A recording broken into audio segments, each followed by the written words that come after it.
Video, we're jumping straight back into the rx8. I've got everything I need to make my oil feed and oil return lines, and I also have some electric fans, and I need to finish wrapping this manifold and working through all this stuff. So hopefully by the end of this video I will have the turbo back on and I'll have the oil line to the turbo primed. One step closer.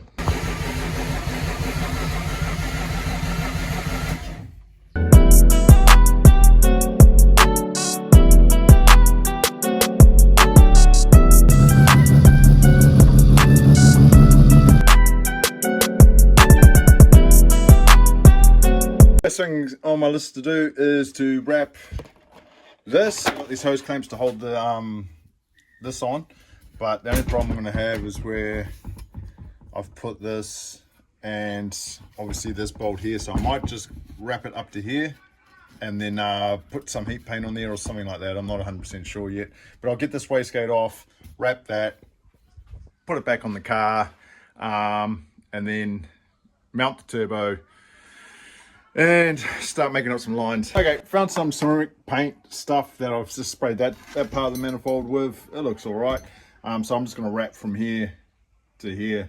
Not a great length, but it'll be all right. That's this position here on the manifold's right by my alternator belt, so I want to keep the heat as much as I can out of that area. So I'll go wrap this now and then move on to something else.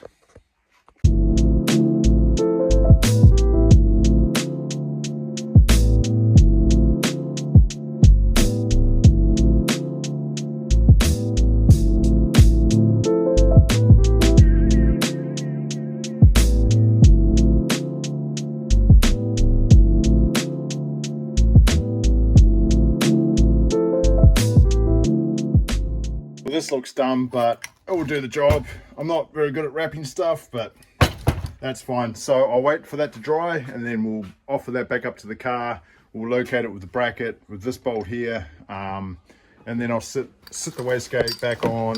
The turbo, as I said before in the last video, doesn't have the front cover on it, but I can still put this on. I can still make my lines and we should be good.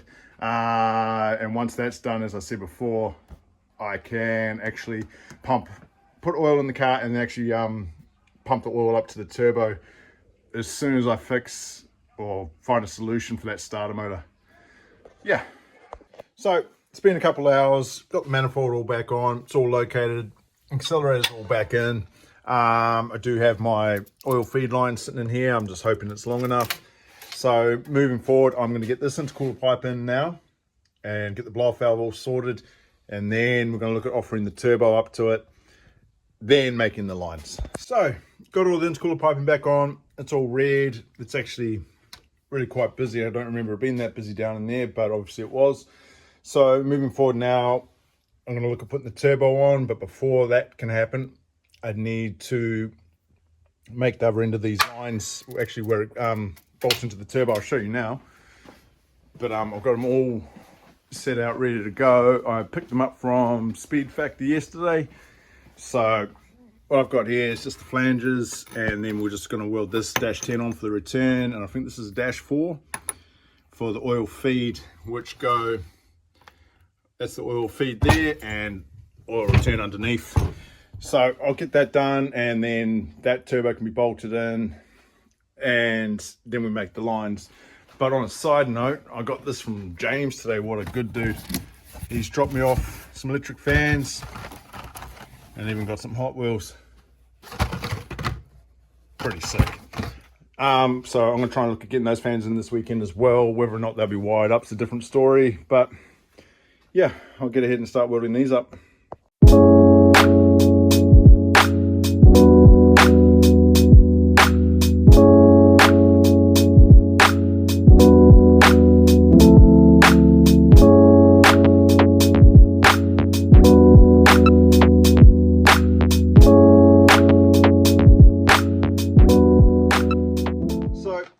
These all welded up now. They've come up all good. Hopefully they're not going to leak. They shouldn't do. The welds look all good. So I'm now just going to just silicon these and just bolt them to the turbo now. I did speak to old mate at Speed Factor yesterday, and I asked him about running gaskets, and he reckons don't really bother. Just use what have we got here? Some high temp silicon, and that works sweet as. So I'm going to do that because that just sounds a lot easier for me. So I'll just get these siliconed on now, and then we look at putting the turbo back on the manifold. Hopefully the oil feed line is going to reach. If not, I'm not 100% sure what I'm going to do. Maybe just get another one made up, but that's just extra money, which is, to be honest, is actually starting to hurt on this car.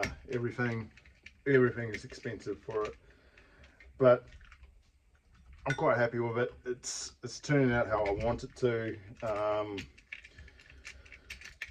As for salt burnout car, probably not anymore. This car has actually grown on me quite a lot, and I don't want to stack it straight to a wall or just have it for that. I want to use it for all types of things. Oh shit, that's a bit oily. All types of events for like cruising. I will do burnouts, but I want it for more than just that. Hopefully it does good burnouts actually. Where are we? Right there. So I don't know if I mentioned it. This is a -10 line.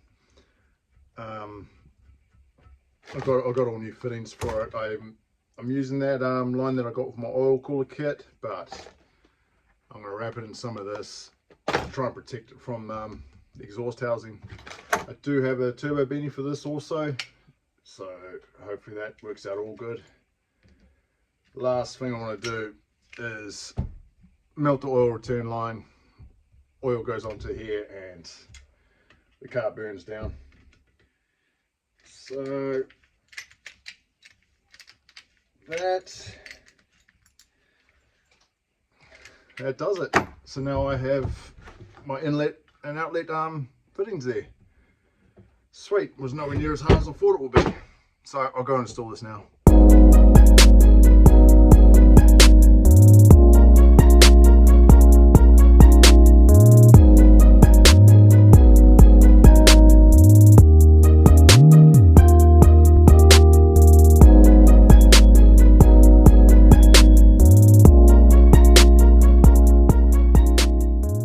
So there you have it. She's bolted back on, but straight away there's a problem.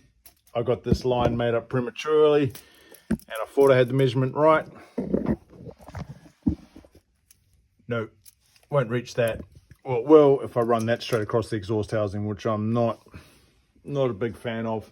So I probably need to add another 100 mil to this. My bad. I should have thought about that, or just given it a bit of tolerance, but no. Okay, so now I need to start making the return line from down here. That should be pretty straightforward. As I said, I do have a -10 bung welded into my sump, so we'll just come off 90 off of that and run the line straight up underneath the turbo. So the line will run up through here somewhere. Okay, before I move on though, I just changed the oil feed line around to this way. Probably makes a bit more sense, so I can mount it here, but that makes it even further away. I don't really want to run it through this way because I do have the wastegate exhaust pipe coming through here, and I have the dump pipe right here. So to just try and keep it away from the heat, along there will be much better. So underneath here you can see the bung I've welded in right there. So I'm just going to run 90 off there. Hopefully I can point it above this crossmember. I don't really want to run the oil line underneath here, but let's get a quick dimension, and I will make it a little bit longer. I'd say we're looking at, can't even see that, I'm gonna roll with 650 mil long. So I'll go make this line up now and install it. So there we have it. It did take me a little while to make this, as I didn't put this cover on before I put the joints on, so I had to strip it back apart and get that on, but That should do the job. Hopefully that will hold the heat out. So I'll now try and run this down to the bottom, and then I believe we can put oil in it. Pretty sure we can. Yeah, I think so. I'm not gonna lie, I'm so over these frickin' AN lines. So return line's in, but it's a tad bit too long. But I'm not gonna stress too much about it. It's in, it's gonna work, but just can't seem to get it the right length. So as I said, I'm spewing about this one here, but probably Monday, today's Saturday, so Monday I'll get a new one, and then we'll prime this. It'll probably be in another video, but I'm probably going to leave it for now. I still have to do a bit of work on the exhaust for this. I need to clean it up. I need to put a little cross thing in there to stop the rear wheel off the turbo coming flying out of there. Give it an acid, give it a clean up, and bolt that back on. And I can't go too far ahead without getting that alternator sorted. But yeah, I'm going to actually put some oil in this now, but yeah, as I said, it won't prime it. So now engine has oil in it. Bit of a milestone for this one. So the engine is actually full of water and oil now. Earlier on this evening, I turned the ignition on in the car, and the water pump went crazy, went off, and actually spewed water out of this fitting here. I actually completely forgot about that one. But in saying that, that tells me that the engine is actually full of water now, which is good. This did drain down a bit, so that's mean. So we have oil, water. Yeah, I'm quite happy with that. So I'll just keep on getting on, and I'll sort this exhaust out now. Just having a look at this exhaust. What I was talking about before is you actually see a lot of cars with a cross welded in here or something like that. It's actually stopped the rear wheel on the turbo. If it comes loose, it flies up the exhaust and goes shooting out there. I'm not a big fan of having mine there. I'm actually thinking of drilling a hole through here, through both sides, put a rod through, weld it from the outside, and do a cross type thing on the other side. Have it nice and close down here. You won't see it at the end. And then this whole thing needs to be acided and then scotchied. So it has just a basic satin finish. And then once that's on, then I can put the turbo beanie on and clamps and this, that, and the other, and heaps of stuff.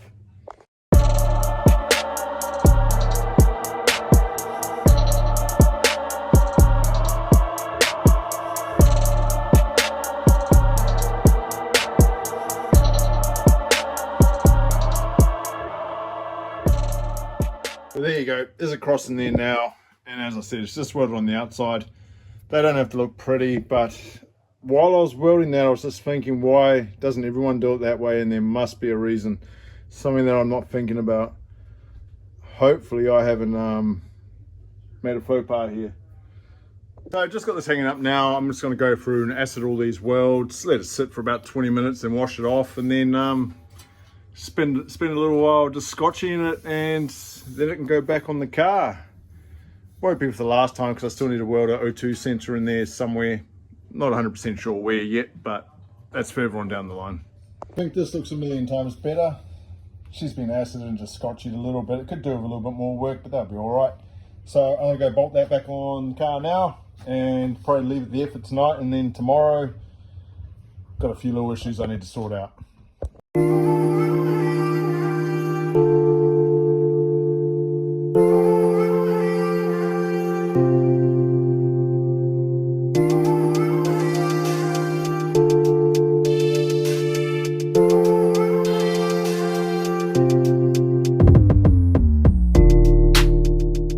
Happy with all of this. That looks a million times better. Got the turbo beanie on and all the pipes are in. Still a little bit of plumbing to do. Got an earth attached down there, so maybe that was the issue of the starter motor. I'm not 100% sure yet, but the only thing I'm missing is the front cover. So once that's polished, I'll get that back, plumb all that up. But yeah, it looks like a completely different car at the moment. Everything is all done up tight and nice and finished where it's supposed to be. The heat wrap down there is going to work mint with the belt.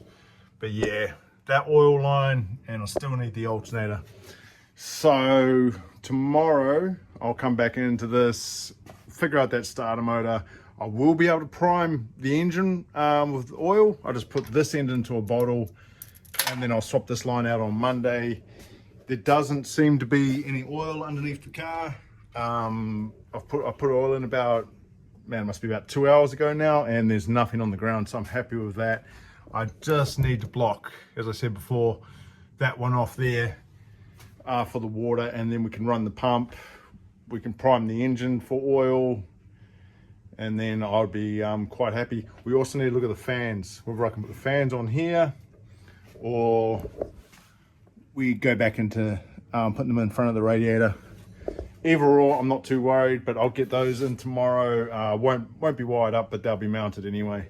So it's definitely getting closer. So it's the next morning now. I'm gonna get back into this car now. First thing I'm gonna do though is mount these electric fans.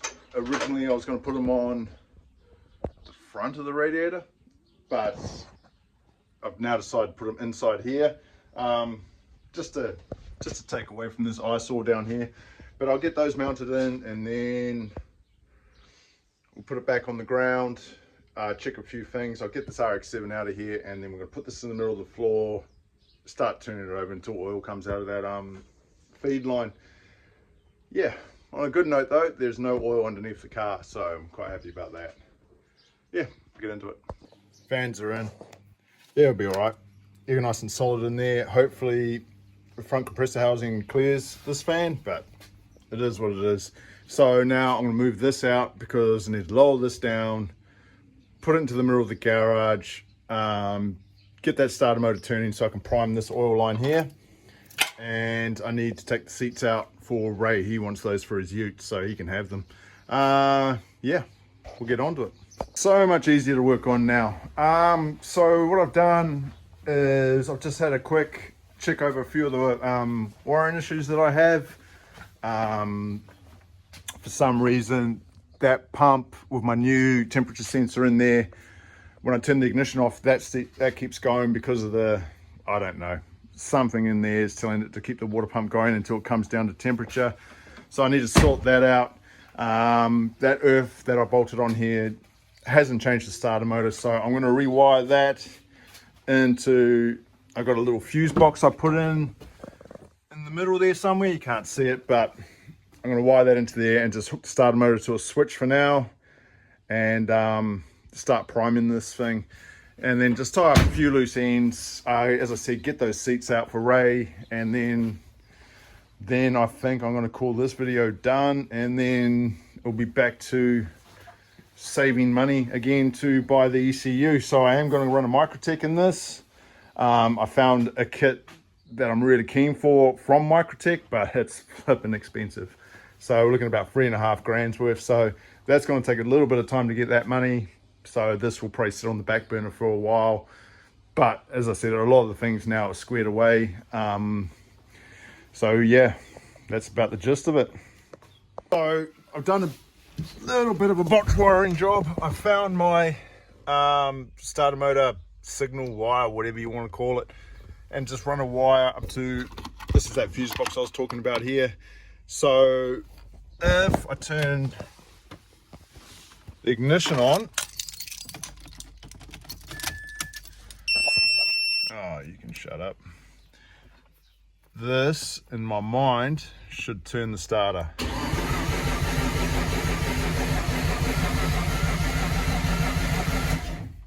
Sick.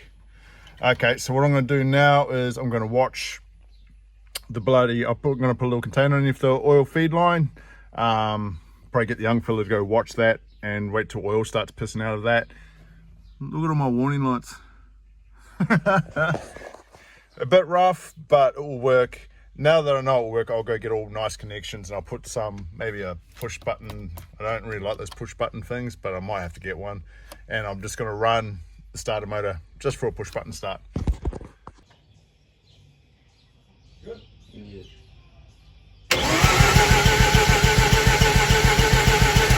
Coming out? No oil. Oh, it just came out a little bit.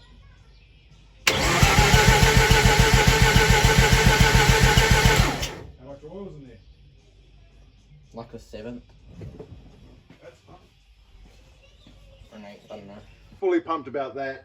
So now the engine should be full of oil, so there'll be oil into my bearings and whatnot. I was getting a little bit hairy because there's not much lubrication inside the housings, but that only took a couple of minutes to get that pump that oil through, so that's me. So now the engine's full of water and oil and it's not leaking, so that's a bonus.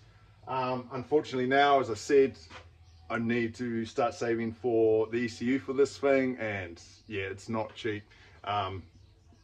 So she's unfortunately going to have to go back undercover for a while. I'll still tinker with a few bits and pieces, the brake lines, a lot of wiring to sort out, but I'm not going to film that.